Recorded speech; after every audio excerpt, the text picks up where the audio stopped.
Olá, que a graça e a paz de Cristo Jesus Senhor esteja com você, com toda a sua família. Eu sou Clésio Ribeiro e hoje, para a glória de Deus, vamos para mais uma reflexão da Palavra de Deus. Querido, você que está aqui, que ainda não é inscrito nesse canal, não perca tempo, se inscreva. Para mais atualizações, todos os dias tem mensagem, tem um monte de mensagens aqui no meu canal que você pode ouvir e juntos estaremos crescendo na graça e no conhecimento. Hoje o texto que eu quero fazer menção, eu quero estudar um pouquinho mais sobre Neemias. Neemias, que foi um grande líder, que o maior exemplo de liderança depois de Jesus, eu entendo que foi Neemias, porque ele conseguiu reconstruir algo que estava destruído, nos dá grandes lições de como que um líder deve agir. Inclusive aqui eu tenho uma mensagem, como resistir à oposição, que vem tirado sobre o livro de Neemias. E hoje eu quero falar mais um pouco sobre Neemias. No capítulo 3 de Neemias, eu vou usar a versão da nova tradução da linguagem de hoje, então para ficar bem mais fácil, quando a gente lê, já lê entendendo, né?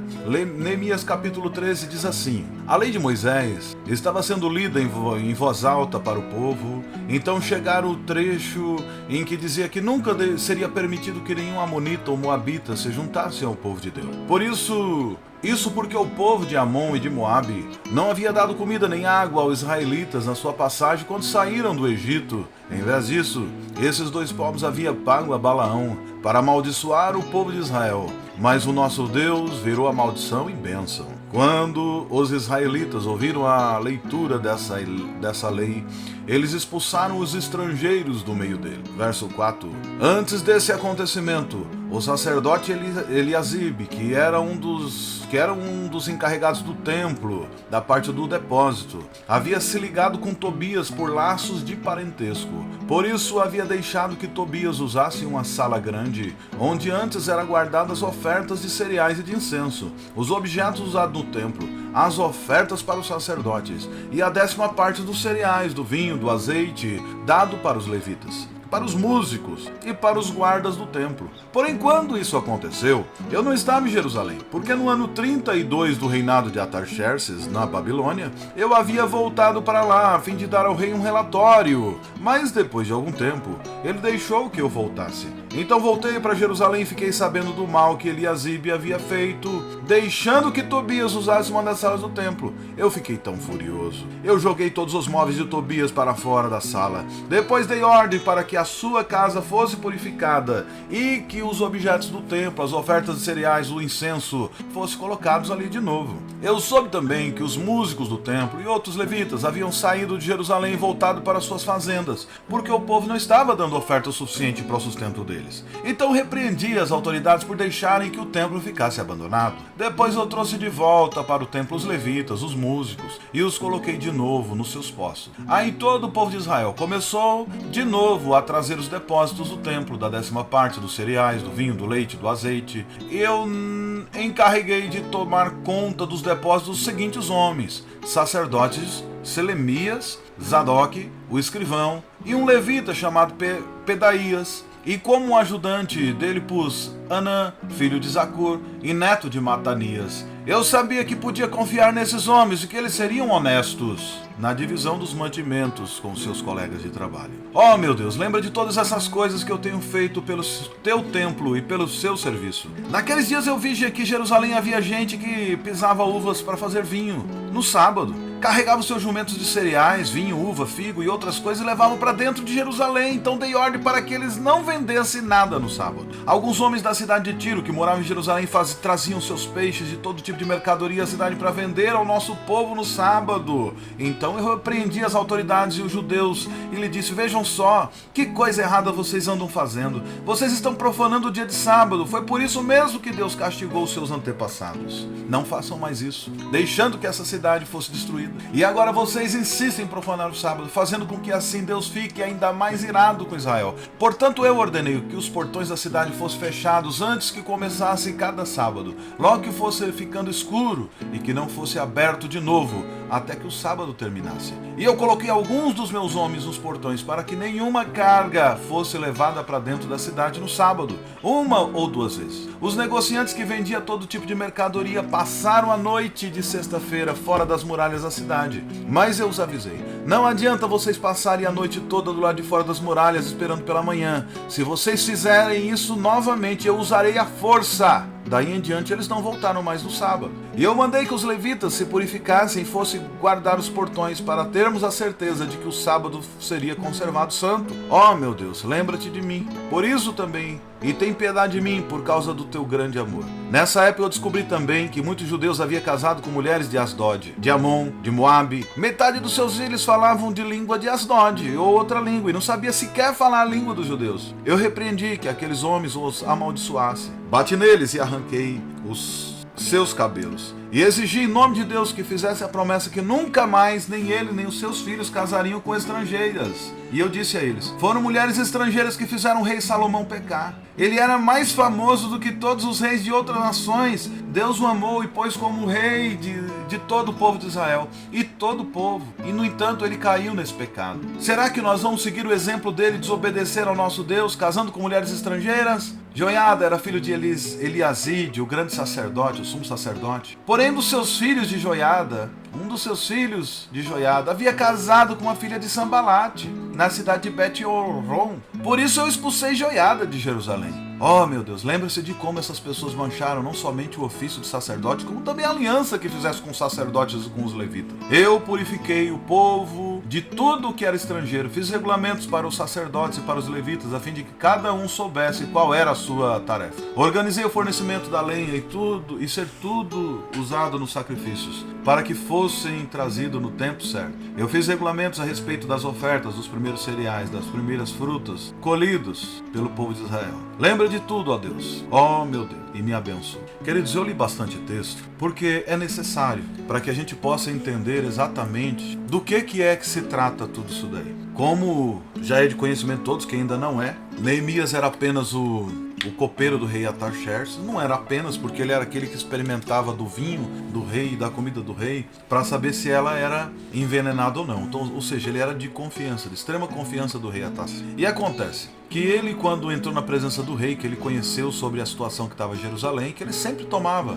saber como é que estava o povo de Jerusalém. E quando ele recebia as notícias ruins que vinham, que chegavam até ele ficou muito entristecido. Ele começa a pedir ao povo que desse para ele notícias. E como é que tá lá? O que está acontecendo? E o povo dava a notícia. E acontece que Neemias conseguiu o favor do rei, conseguiu cartas para que ele fosse até lá, Jerusalém, e que ajudasse o povo a reconstruir o templo. Ele não só tinha carta como autorização, mas ele tinha autorização para adquirir todos os materiais que fossem necessários. E enquanto eles faziam toda a reconstrução do templo, Sambalate e Tobias e todo o povo ali de Amon, os amalequitas, aquele povo todo ficou ali querendo destruir com eles. Não queria deixar, zombavam deles, ridicularizavam, depois tentaram armar um plano para destruir eles e entrar para a guerra contra eles, e não permitir que eles terminassem a reconstrução dos muros, porque sabia que se reconstruísse os muros, eles voltariam a ter uma cidade fortificada,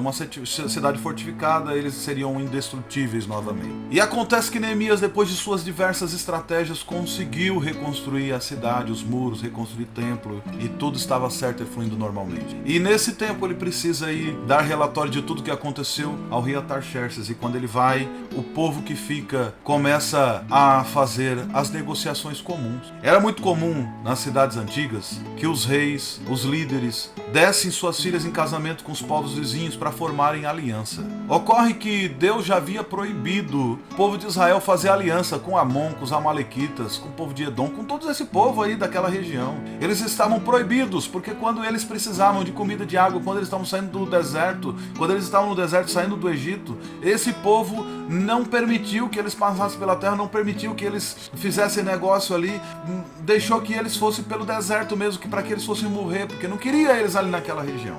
E Moisés dá ordem para que eles nunca tenham qualquer tipo de negócio com esse povo. Ocorre que aquele mesmo povo tinha chamado Balaão para jogar encantamento contra o povo de Israel, para que eles fossem para a guerra e eles fossem todos mortos. Eles foram encantados, então eles não conseguem lutar. Mas que ele não podia, que contra o povo de Deus não cabia encantamento. Mas ele pega e faz o seguinte: olha, mas não tem como. Esse povo é muito fiel a Deus, eles não vão eles não tem como caber encantamento contra eles, mas manda lá suas filhas, manda as mais bonitas para eles lá, que eles gostam de mulher, glória a Deus. Eles gostavam muito de mulher, então leva lá suas filhas lá que eles vão cair, eles vão. E com as suas filhas vocês conseguem levar os nossos deuses para eles, e aí eles vão ser enfraquecidos, porque o Deus dele não permite que eles tenham qualquer negócio com outros deuses. E esse era o povo de Amon, era o povo dos Amalequitas, era o povo da região ali. Neemias dá uma ordem para aquele povo que não deixasse, eles eram inimigos ali. Só que acontece, os sacerdotes se sentiram no direito de ir lá negociar com Sambalate, com Tobias, fizeram união de família e eles começaram a brigar o opositor do templo do Espírito Santo. Ali era a casa de Deus. Após a restauração, depois de muita luta contra os inimigos, Neemias foi durante um período lá para visitar o rei Artaxerxes, e Tobias se casa com a filha de um dos sacerdotes, o sumo sacerdote, e passa a morar dentro do templo. Olha o absurdo. Só que no início do texto aqui, em Neemias capítulo 13, verso 1, nós vemos que era a proibição de ter amonitas no templo. Não era só isso.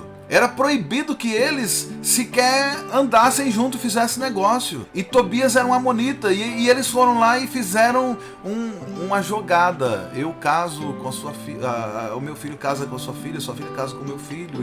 E a gente vira família. Daí tá tudo certo. E os nossos problemas foram resolvidos. Queridos, nós estamos passando numa época em que eu tenho visto muitas igrejas trazendo o inimigo para dentro dos templos. Não há muito tempo atrás eu estava no Conselho de Pastores do Estado de São Paulo, e uma das pessoas que foi lá ministrar a palavra de Deus para pastores e ministros do Evangelho, ele sequer era crente, mas ele era simpatizante da nossa causa. Ele era simpatizante. Não, eles têm muitos princípios que nós temos. Queridos, o templo do Senhor, para pegar no microfone, para pregar o Evangelho, tem que ser de pessoas lavadas e remidas pelo sangue de Jesus. Tem que ser pessoas que têm compromisso com a palavra de Deus, que têm uma vida íntegra, não que sejam só simpatizantes da nossa causa. Porque Jesus Cristo não tem caso com homens pecadores, simpatizantes. Jesus Cristo tem com homens pecadores arrependidos, porque é através dos arrependimentos que nós alcançamos sucesso na nossa vida cristã, porque nós somos lavados e remidos pelo sangue de Jesus. Porque por nós mesmos nós não temos nada. Uma igreja séria,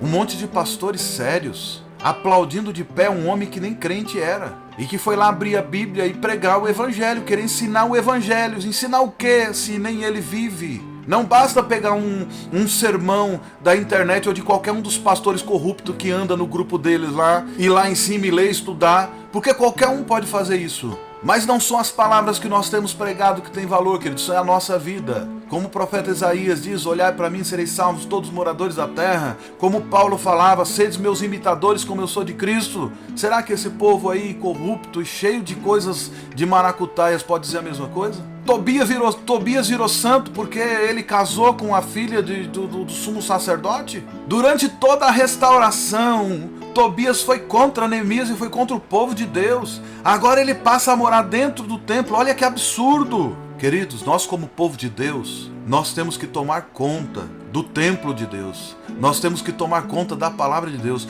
porque senão os inimigos entram no nosso meio, e os nossos inimigos, eles trazem todas as formas do mundo de negociação, todas as formas sujas, toda a corrupção, eles trazem tudo para dentro da igreja. E o que acontece? A Bíblia diz que quem está de pé, cuide-se para que não caia. E se a gente começar a andar com esse povo e achar que eles são legal, achar que eles são bacaninha, nós vamos nos tornar semelhante a ele. E o pior de tudo, que são pessoas que sabem disso, que no caso aqui foi um sumo sacerdote, ele sabia da lei, ele conhecia a lei, ele sabia de tudo, e mesmo assim, ele com medo, ele permitiu, ou sei lá qual foi as outras motivações dele, ele permitiu que houvesse essa aliança de família. Ele permitiu que a sua filha, a filha de um sacerdote, casasse com Tobias, casasse com filhos de Sambalate, que era a oposição do povo de Deus. Queridos, tem uma coisa que nós temos que ter certeza, é que nós não precisamos ser educados com quem profana o templo do Senhor.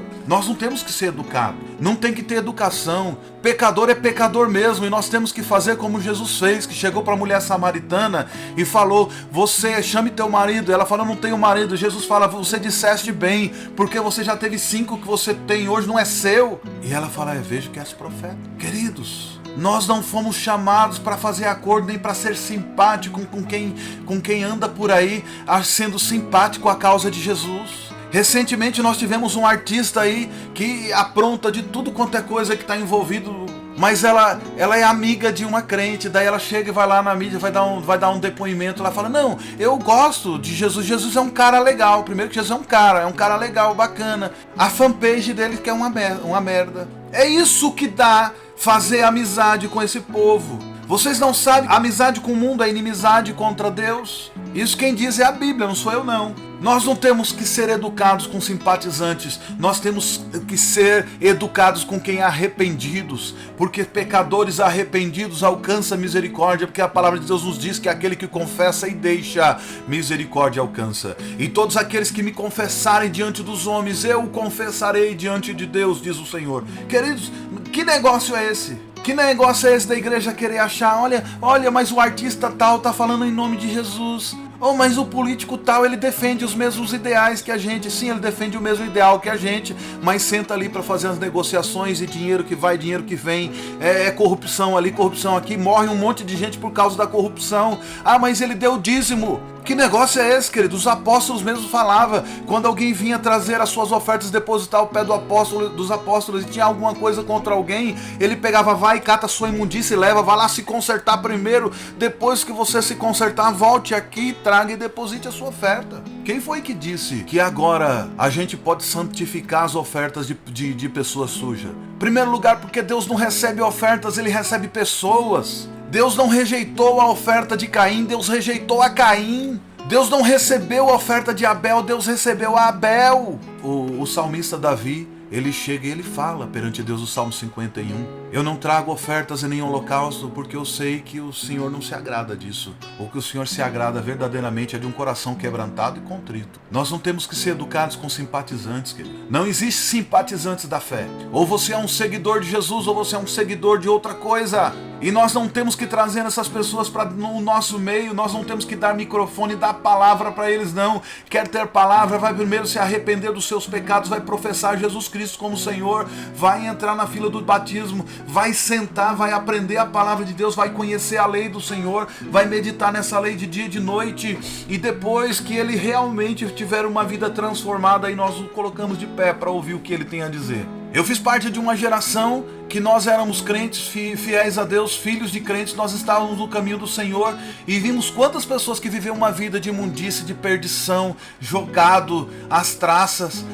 O cara ia para a igreja num dia, levantava a mão, daí no dia seguinte estava todas as igrejas do campo, do ministério, estava lá, dando oportunidade para a pessoa para ela contar o testemunho. Porque eles iam lá e contavam a vida deles inteirinha. Olha, eu matei, eu roubei, eu estuprei, eu fiz isso, eu fiz aquilo. E olha como que eu fazia, e contava os detalhes. Ia lá ensinar como cometer crimes. E no final ele falava: e Jesus me salvou. Cara, eu tô ficando maluco? Ou esse povo enlouqueceu? Nós temos que levantar para ler a lei do Senhor. Josias, quando encontrou a lei do Senhor que estava perdida dentro do templo, ele pega aquilo ali e começa a ler a lei do Senhor, e ele purifica o templo, arranca os postes ídolos, arranca tudo. Nós temos que ler a lei do Senhor, a Bíblia, porque é a palavra de Deus. Nós temos que pregar a palavra de Deus, que é a palavra de Deus que nos corrige. Porque se a gente começar a trazer fogo estranho, como trouxeram fogo estranho os filhos de Arão, trouxeram fogo estranho, se permitir que, como os filhos do sumo sacerdote Eli, trouxeram coisas ruins para a casa do Senhor, roubava do dízimo da oferta,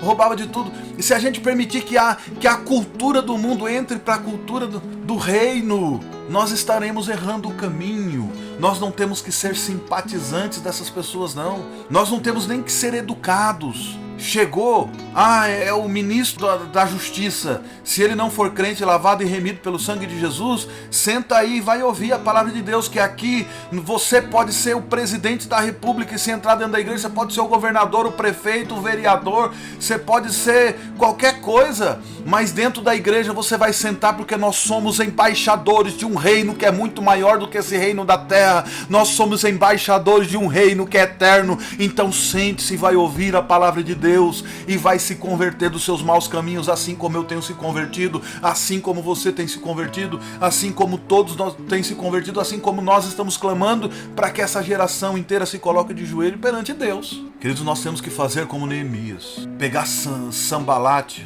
Tobias e colocar esse povo para fora, expulsar quem fez negócio com eles, não andar juntos, porque esse povo começa assim. Eu não gosto de ficar falando da vida dos outros, mas aqui na minha cidade onde eu moro tem uma porção de homens que deveriam ser homens de Deus, que começaram a entrar aí por essa carreira de negociações com políticos e hoje estão sujos até o pescoço, e eles sequer conseguem reconhecer o tanto de pecado que eles cometeram. E você vai conversar com eles e ele fala: não, eu sei. Eles sabem tudo, mas não faz. Eles sabem tudo, mas não se arrependem. Eles conhecem tudo, mas não se parecem com Cristo. Eles não têm um coração quebrantado e contrito. Não adianta, queridos, nós fazermos negócios com o mundo e o mundo nos aplaudir. Se tem uma coisa que eu aprendi a ter certeza na minha vida, que com o passar do tempo, que todas as vezes que o mundo estava me aplaudindo, eu estava virando as costas para Deus. Queridos, nem tudo que a gente acha que é novo, realmente é novo. Às vezes as estratégias só mudou a roupa, mas a estratégia central é a mesma. Essa história da igreja entrar para a política com força total, isso já aconteceu. Chegou uma época que os reis eram postos e depostos pela própria igreja. E o que aconteceu foi a época em que se mais matou pessoas por problemas nenhum, por coisas insignificantes. Se matavam pessoas, se colocavam na fogueira e queimava. Nós fomos chamados para santificar a nossa vida, viver uma vida em santificação, não foi para fazer política. Não tenho nada contra a política, viu? Para quem não sabe, eu sou militante da área do direito. Eu estudei e estudo vários anos para conhecer sobre direitos e garantias, para lutar por direitos, mas só que dentro da igreja, dentro do reino de Deus, eu sou um servo como todos os outros. E dentro do reino de Deus nós temos que viver uma vida em santificação e em retidão, porque sem a qual ninguém verá Deus. Nós não temos que fazer negociações e nem ser simpático com pessoas que é simpatizante da nossa causa. Oh, queridos, que bênção, você viu o cantor fulano? O cantor fulano agora está cantando os louvores do reino de Deus. Olha só, que bênção, como é bom ver ele adorando o nosso Deus. Não, ele está cantando uma música. Porque tem pessoas ainda que está caminhando na igreja e ainda não sabe a diferença entre cantar e adorar a Deus. Nem toda canção, nem todo cântico é adoração, porque Deus não escuta vozes, Deus escuta o que sai de dentro do coração. Como ele diz, virão tempos que os verdadeiros adoradores adorarão o Pai em espírito e em verdade, e não mudou. Nós temos que adorar a Deus em espírito e em verdade. Então não basta o cantor A, B ou C cantar uma música falando em nome de Jesus, falando que ele ama, que ele realmente se converteu. Tem pessoas aí que se converteram genuinamente, mas a vida deles tem que repercutir isso daí, porque para toda ação tem uma repercussão. Isso daí é física. Para toda ação tem uma repercussão. Se a pessoa deu um passo para Cristo, Cristo tem que fazer parte da vida dele. E nós temos que levar Cristo para todos os lugares onde nós andamos. Se eu vou comprar um carro, Cristo tem que ir comigo. Se eu for vender meu carro, Cristo tem que ir comigo. Não dá para eu ir vender meu carro tá uma porcaria, todo arrebentado, e eu ficar mentindo que não tem problema nenhum. Tem que chegar, o pneu tá careca sim, o motor tá com um defeito ali, essa porta tá arranhada, aqui dentro tem mais outro defeito. Deve ter mais alguns defeitos que eu não sei, mas se tiver, a gente conversa. Queridos, não dá para viver uma vida sendo bem Deus e bem o diabo. Não dá pra gente estar de bem com dois. Não dá para agradar a dois senhores, ou você vai servir a um e vai contrariar o outro. E normalmente você vai estar sempre contrariando a Deus. Porque a única pessoa que exige 100% de fidelidade é Deus. O adversário, o inimigo, a concorrência, ele não exige não. Você nem precisa acreditar nele. Você nem precisa confiar nele, você nem precisa depositar confiança nele. Você só precisa não confiar em Deus, não entregar a sua vida a Deus, que você já está fazendo parte do reino dele. Sambalate Tobias foi lá negociar, porque ele era fiel à profecia de Balaão, porque Balaão já tinha instruído. Esse povo aí, eles são muito fiéis a Deus. Mas vai lá negociar com as filhas deles. Vai lá, leva suas filhas para casar com os filhos deles. Leva lá, que as suas filhas são bonitas, olha lá. Quando eles verem, eles vão falar: eita, glória é de Deus. É de Deus. Eita. Como nós estamos vendo no dia de hoje. Quantos homens de Deus estão caindo, estão trocando seus relacionamentos de anos por causa de uma aventura. Quantos homens de Deus nós estamos vendo notícia nas mídias sociais. E eu posso te dizer uma coisa, tem muito mais aí que estão escondidos, que são anônimos ainda, e que estão caindo também. Aqui em Guarulhos eu fico sabendo de alguns casos de homens de Deus, que anos destinados à palavra de Deus estão caindo por coisas banais. Como a palavra de Deus diz, quem está de pé, cuide-se para que não caia. Eu não sou melhor que eles não, eu posso cair também, assim como eu já errei faz pouco tempo. Mas quando o homem confessa e deixa, a misericórdia alcança. Quer dizer, eu tenho um temperamento que eu tenho que manter meu jumento amarrado, porque quando eu leio a história de Pedro, eu me vejo. Eu não sou diferente dele não. Eu sou afoito, às vezes, do falar, falo na hora, fora do tempo. Tomo decisões precipitadas. De vez em quando Deus me usa, que as pessoas falam, cara, é Deus purinho. Mas de vez em quando eu abro a boca e falo umas bobagens, que eu mesmo olho pra mim e falo, pra trás de mim, Satanás, que você não discerne coisas do reino. Quantas vezes eu duvido das promessas que o Senhor fez pra minha vida, e eu penso, meu Deus, eu sei que foi o Senhor, porque o Senhor já cumpriu quase tudo, só falta um pouquinho. Porque nós temos esse hábito. Nós esquecemos facilmente das promessas de Deus nas nossas vidas. E esse talvez é um dos maiores erros de nós cristãos. Nós fazemos promessas e tardamos em cumprir. Nós negociamos com Deus algumas coisas e não cumprimos. Nós fazemos votos com Deus e esquecemos. Mas Deus não esquece não. Deus não é homem para que minta, nem filho do homem para que se arrependa. Às vezes a palavra de Deus diz algumas palavras, como por exemplo lá falando sobre Noé, em Gênesis, ele disse, e lembrou-se Deus de Noé, e trouxe a chuva sobre a terra. Mas peraí, Deus não tinha esquecido, não. Ele fez uma promessa e mandou Noé fazer a arca. Quando Noé terminou a arca, a chuva veio. Mas para Noé, Deus lembrou da promessa que ele fez lá atrás. Então o sentimento de Noé, olha, Deus não esqueceu de mim e mandou a chuva. Então Deus não esqueceu de você, a promessa dele vai vir. Agora você muitas vezes tem esquecido de Deus. O povo de Deus esqueceu. O sumo sacerdote esqueceu de Deus. Ele esqueceu da promessa, ele esqueceu da lei. Ele esqueceu e foi lá negociar com Sambalate, com Tobias. Foi trazer esse povo. Começou a permitir que tivesse comércio dentro da cidade nos dias de culto.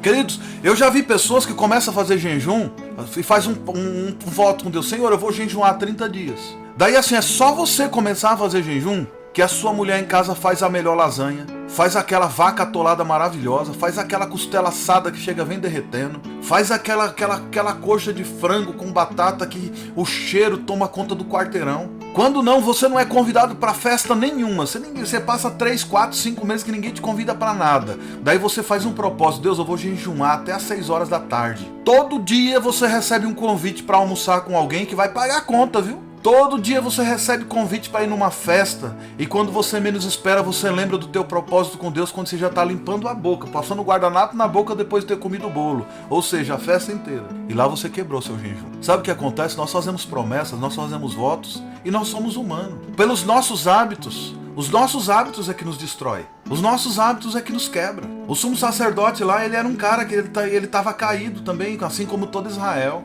E quando Neemias vem e edifica a cidade, os muros foram reconstruídos, mas eles precisavam ainda ter uma lição. E é por isso que Deus vai lá e permite que ele caia, que ele se arrebenta, que ele se machuca. Porque assim o Espírito Santo vai e fala com a gente, e a gente teimoso fala, não, eu vou fazer o oposto. E em pequenas coisas o Espírito Santo vem nos dar uma lição e nos mostra como que nós temos que viver na dependência dele. Ele nos quebra. Ele fala, você está errado. E nós temos que cuidar do templo. E o nosso templo é o Espírito Santo. O nosso templo é o nosso corpo. O Espírito Santo, ele tem que habitar em nosso templo, que somos nós. E se nós não cuidarmos do nosso templo, o inimigo vai invadir. Queridos, nós temos que seguir as instruções da Bíblia. E nós temos que falar de tudo que é bom, de tudo que é perfeito, de tudo que for de boa fama. Se houver alguma coisa nisso sim pensais. As nossas reuniões, quando a gente se reunir para tomar um café, para fazer uma comunhão com os nossos irmãos, nós temos que falar de coisas boas do povo de Deus, das bênçãos que o Senhor está fazendo no nosso meio. Nós temos que cantar hinos de louvor e adoração a Deus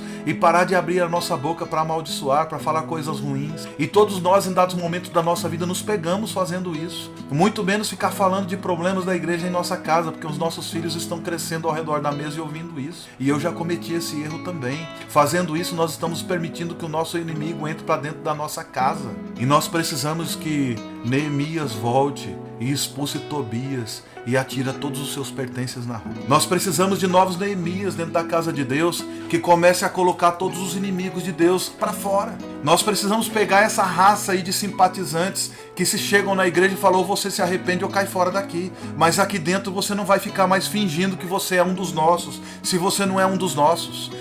Porque nós somos embaixadores do reino de Deus, nós somos maiores do que vocês. Embora nós não temos o mesmo poder aqui na terra, a sua caneta pode até me destruir, me colocar na prisão, mas você não pode contra a minha vida, porque contra a minha vida só quem pode é Deus. Está na hora de nós limparmos a casa de Deus novamente, querido. Nós temos que ter um reavivamento na casa de Deus, mas o reavivamento tem que vir através da palavra, porque é a palavra que nos limpa, como está escrito em João 15.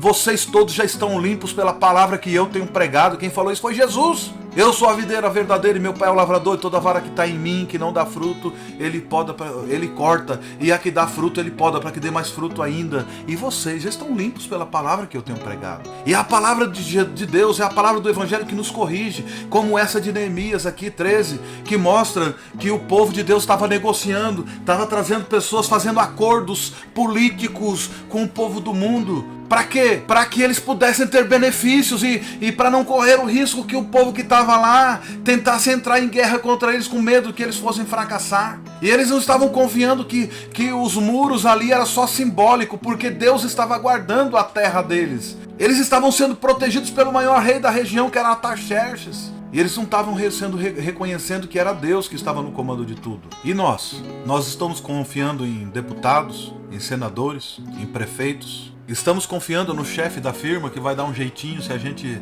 sentar com ele e participar das mesmas coisas que ele participa? Será que nós estamos confiando no cavalo errado, depositando todo o nosso dinheiro no cavalo errado, fazendo a aposta errada? Porque tem isso. Às vezes nós estamos confiando nas estratégias humanas e estamos querendo negociar com os nossos principais inimigos, aqueles que nos causaram mais medo. Daí a gente fala assim: mas se eu tiver um acordo de paz com ele, certamente ninguém vai se levantar contra mim. Não, queridos. Se você fizer acordo com esse tipo de gente, você vai estar perdendo, sabe com quem? Com o maior de todos. Você vai perder o seu ingresso no reino de Deus, porque Deus abomina esse povo aí. A amizade com o mundo é inimizade contra Deus, e nós não queremos isso. Então nós precisamos limpar a casa de Deus. Nós temos que colocar para fora esse povo aí. Nós temos que escorraçar esse povo do nosso meio. Se eles quiserem vir, vem, pode vir, entra aqui, senta. Vai ouvir a palavra de Deus e vai ser convertido, vai ser transformado. Nós queremos ver esse povo sendo lavado e remido pelo sangue de Cristo Jesus. Mas muitas vezes